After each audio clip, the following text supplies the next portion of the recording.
Imagine scrolling on Instagram expecting a usual celeb update, pero boom, Ronnie Alonte drops wedding photos.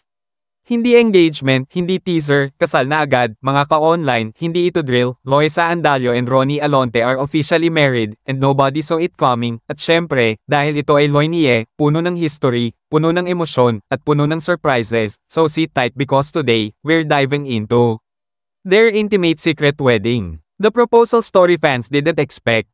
Their siyam-na-year relationship journey. Netizen reactions. Hidden clues and celebrity connections. And a question that will make you comment below. Let's get started. The shocking wedding reveal. December vibes pa naman, pero mukhang Valentine's Day ang peg ng Loynie. Ronnie casually dropped a carousel of photos on IG. Walang build-up, walang press release, just a simple but powerful caption. Sup, Mrs. Alonte. At sagot ni Loisa. Hi. Simple. Short. Pero grabe ang impact in the photos. Makikita silang naglalakad sa aisle, sabay pakita ng wedding bands. Another shot shows them wearing matching outfits labeled Mr. Alonte and Mrs. Alonte. Boom! The internet lost it, netizen. Akala ko engagement reveal pa lang, bakit biglang may kasal? Pero okay, kinilig ako. Grabe kayo, anniversary surprise, engagement surprise, tapos wedding surprise.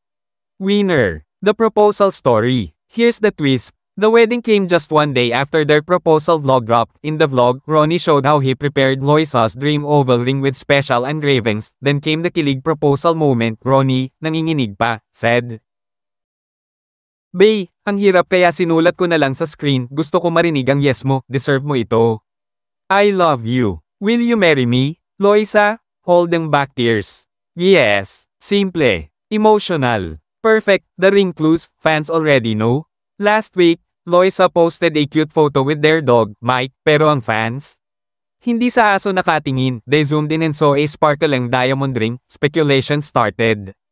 Engaged na ba sila? May pa-teaser si Loisa. The ring also appeared sa Star Magical Christmas event, pero silent lang ang dalawa. Turns out, tama ang hinala, hindi lang engagement, kasal na agad. Loynie love story, 9 years in the making. 2015 The beginning. Nagkakilala sa It's Showtime, Girl Trends hashtags, biroan lang noon, pero sabi ni Ronnie, iba talaga si Loisa.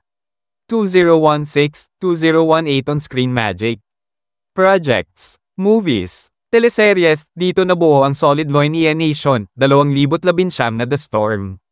Controversies, breakup rumors, third-party issues, hate comments everywhere, pero nilaban nila, we choose each other. 2020-2023 stronger than ever. Pandemic bonding, building a home, their dog Mike, quiet but stable love. 2024 na the anniversary era. 9 years together, pero walang nakahula. 2025 would be the year of yes and I do. Related celeb context. And maybe that's why people love them more. Part 7, thought-provoking angle. Ito ang tanong. Is the intimate, secret wedding the new celebrity trend? Are couples finally choosing privacy over spectacle? Or is this Loynie simply staying true to themselves? What do you think? Comment down below. Kung kinilig ka, kung nabigla ka, at kung naniniwala ka rin na may forever kahit sa mundo ng showbiz. Don't forget to like the video, comment your favorite Loynie memory, subscribe for more celeb updates, chika, and deep dives. This is your daily showbiz dose. See you in the next video. Heart.